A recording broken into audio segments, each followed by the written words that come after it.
নমস্কার, পবিত্র কথা চ্যানেলে আপনাদের স্বাগত জানাই। শুনছেন মহাতীর্থ তারাপীঠের চতুর্থ অধ্যায়।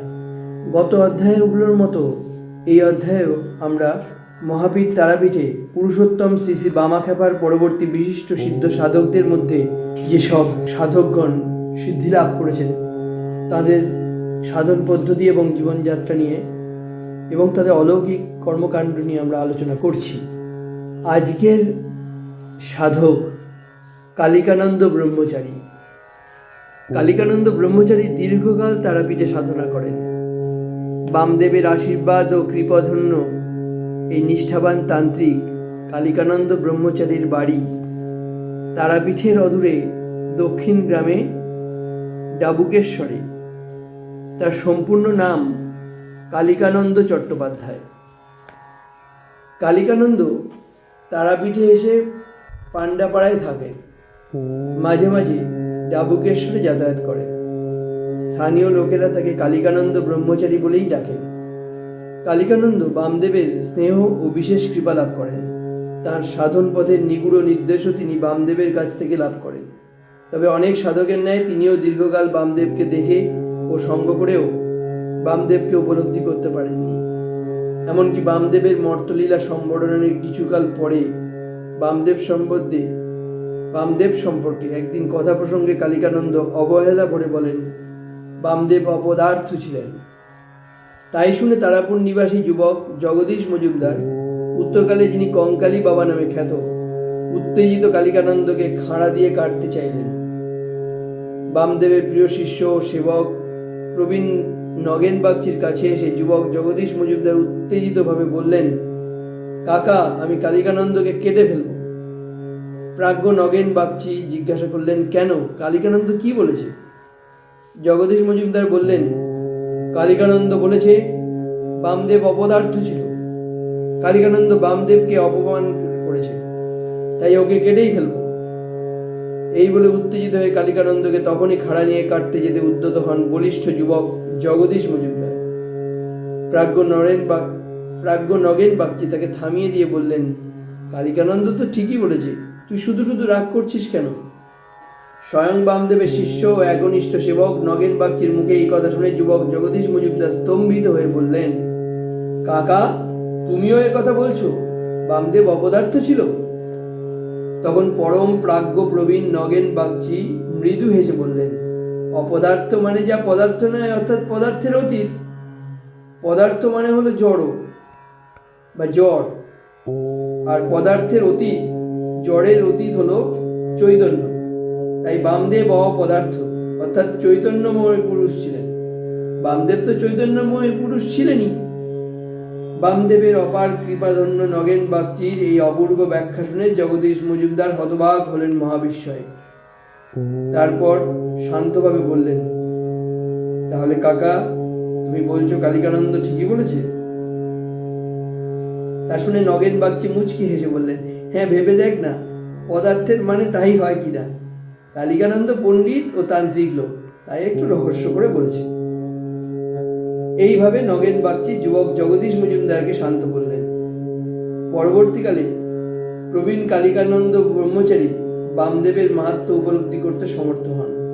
তখন একদিন গভীর অনুশোচনায় বামদেবের শিষ্য নগেন বাগচিকে কালিকানন্দ বলেন, নগেন ভাই, বামাখ্যাপাকে চিনতে পারিনি, ভাবতুম পাগল ছিল। কালিকানন্দ বামদেবকে চিনতে পারুক বা না পারুক, বামদেবের মহত্ব উপলব্ধি করতে সক্ষম হন না বা হন, বামদেবের কৃপা যথারীতি তার উপর বর্ষিত হয়েছে। সাক্ষাৎ শিব বামদেবের অপার কৃপা সূর্য কিরণের মতোই অফুরন্ত ধারায় প্রবাহিত হয়েছে ও বৃষ্টি ধারার মতোই প্লাবিত করেছে তার দর্শন ধন্য, স্পর্শন ধন্য, আশীর্বাদ ধন্য, কৃপা ধন্য শত সহস্র নরনারীকে। আকাশের মতো উদার তার হৃদয়, তাই পাত্র অপাত্র নির্বিচারে করুণা ধারা বর্ষণ করেছেন অফুরন্ত ধারায়। কে তাকে ভালো বলছে, কে মন্দ বলছে, কে মানছে, কে মানছে না, এসব তুচ্ছ জিনিস নিয়ে কখনো তিনি ভাবেননি। তিনি জগৎ ও জীবের কৃপা করতে এসেছিলেন। সেই মহাকৃপা অনন্ত ধারায় বর্ষণ করে গেছেন সুদীর্ঘ 50 বছর ধরে। আজও তার নিত্য লীলায় তা অব্যাহত আছে।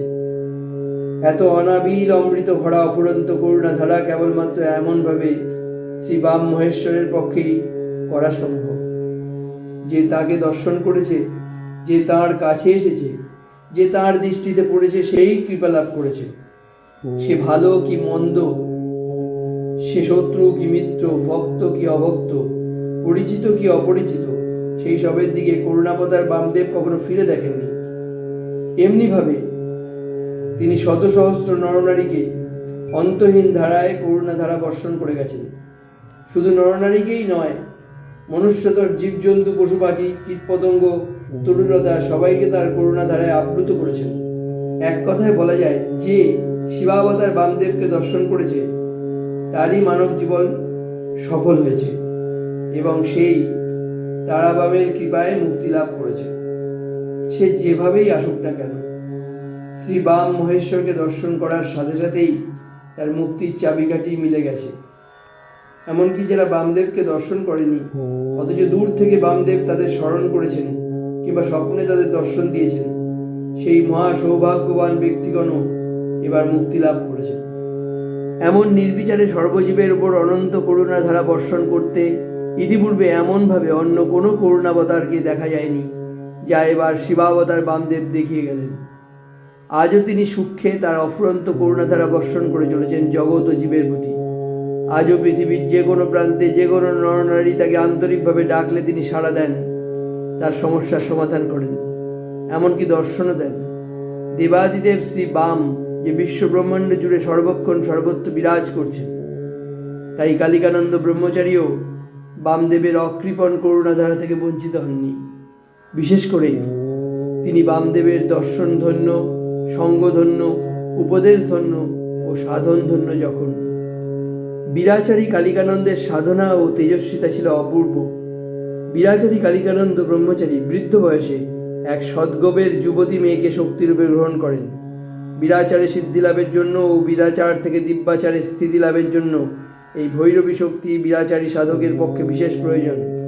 একদিন বৃদ্ধ কালিকানন্দ ব্রহ্মচারী তারাপীঠ থেকে ডাবুকেশ্বরে যাচ্ছেন, তার সাথে ওই যুবতী ভৈরবীও চলেছেন।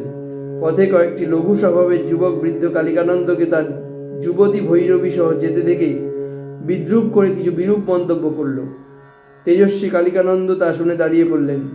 তারপর তাঁর যুবতী ভৈরবীকে দেখিয়ে যুবকদের বললেন, এই ভৈরবী আমার মা। তা শুনে হালকা স্বভাবের যুবকেরা অবিশ্বাসের হাসি হাসল। তাদের মধ্যে একটি যুবক ব্যঙ্গ করে বলল, ওরকম কথা অনেকেই বলে থাকে। তেজস্বী কালিকানন্দ ব্রহ্মচারী এই অশালীন ইঙ্গিত শুনে সাথে সাথে জ্বলে উঠলেন। তার সামনে শান্তভাবে দাঁড়িয়ে থাকা ভৈরবীর পরনের একমাত্র কাপড়খানা একটানে খুলে ফেললেন। যুবতী ভৈরবী উলঙ্গ অবস্থায় চুপ করে দাঁড়িয়ে রইলেন। তার চোখ মুখ ভাবলেশহীন। সেই শান্ত নির্বিকার উলঙ্গিনী ভৈরবীর যোনির দিকে আঙ্গুলে নির্দেশ করে কালিকানন্দ জ্বলন্ত দৃষ্টিতে তীব্র স্বরে যুবকদের বললেন, চেয়ে দেখ যোনি কিটেরা, এর যোনি বলে কিছু আছে কি? হালকা স্বভাবের যুবকেরা স্তম্ভিত হয়ে দেখল ভৈরবীর নিম্নাঙ্গে যোনির কোনো চিহ্নই নেই। নাভি থেকে নিম্নতম দেশ পর্যন্ত সব সমান। এই অস্বাভাবিক অলৌকিক দৃশ্য দেখে বিস্ময়ে ও ভয়ে যুবকগণ কালিকানন্দ ও ভৈরবীকে প্রণাম করে চলে গেল। ওদের চলে যাবার দিকে একবার তাকিয়ে বৃদ্ধ কালিকানন্দ ভৈরবীর পরনের কাপড়টা মাটি থেকে তুলে ভৈরবীর নগ্ন দেহের উপর ছুঁড়ে দিয়ে শান্ত গম্ভীরভাবে বললেন, কাপড় পরে চল মা। ভৈরবী নির্বিকারভাবে কাপড় পরলেন। তারপর কালিকানন্দের সঙ্গে ডাবুকেশ্বরে চলে গেলেন। বৃদ্ধ বয়সে কালিকানন্দ ব্রহ্মচারী সমাধিতে বসে দেহত্যাগ করলেন। তার দেহত্যাগের পর তারাপীঠ মহাশ্মশানে তার মরদেহের সমাধি দেওয়া হয়। পরে তার সমাধির উপর স্মৃতিচিহ্ন রক্ষিত হয়। কালিকানন্দের উপরোক্ত কাহিনীর জন্য পরে তার সমাধির উপর স্মৃতিচিহ্ন রক্ষিত হয়।